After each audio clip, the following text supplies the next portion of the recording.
चलाना शुरू कर दिया।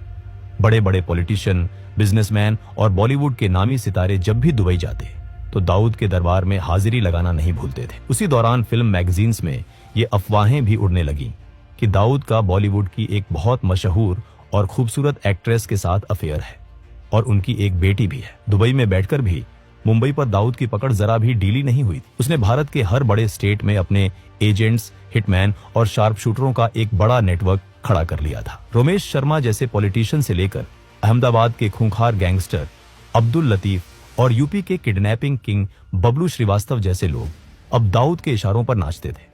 मुंबई में दाऊद का सारा काम उसका एक बेहद खतरनाक गुर्गा रमा नायक संभाल रहा था। रमा नायक ने दाऊद के इशारे पर कई लोगों को मौत के घाट उतारा और धीरे धीरे वो खुद को मुंबई का असली बॉस समझने लगा। वही दाऊद ने भांप लिया कि रमा नायक की बढ़ती ताकत भविष्य में उसके लिए एक बहुत बड़ा खतरा बन सकती है। दाऊद ने रमा को खत्म करने के लिए एक बेहद शातिर चाल चली।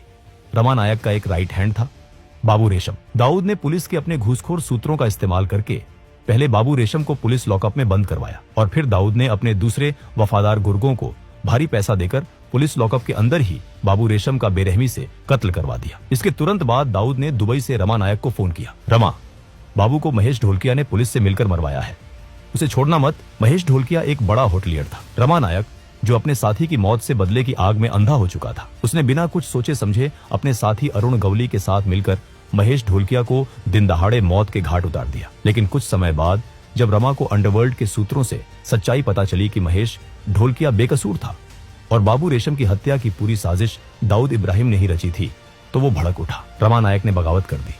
उसने दाऊद के उन बिल्डरों और व्यापारियों को पकड़ पकड़ कर लूटना और पीटना शुरू कर दिया जो डी कंपनी को प्रोटेक्शन मनी देते थे। अब से दाऊद को एक पाई का हफ्ता नहीं जाएगा। दुबई में बैठा वो भगोड़ा अब मुंबई का बॉस नहीं है, मुंबई का बाप अब मैं हूं, रमा ने खुलेआम ऐलान कर दिया। रमा नायक की मौत के बाद उसके गैंग और दगड़ी चौल की कमान उसके सबसे वफादार और खूंखार साथी अरुण गवली के हाथों में आ गई। गवली जानता था कि उसके गुरु को दाऊद ने ही चालाकी से मरवाया है। अब मुंबई की सड़कों पर डी कंपनी और गवली गैंग के बीच एक ऐसा खूनी खेल शुरू हुआ जिसने पूरे शहर को दहला कर रख दिया। गवली ने सबसे पहले दाऊद के मुंबई के ऑपरेशन संभालने वाले मैनेजर सतीश राजन को मरवा दिया। ये दाऊद के लिए एक बहुत बड़ा झटका था। बौखलाए हुए दाऊद ने गवली के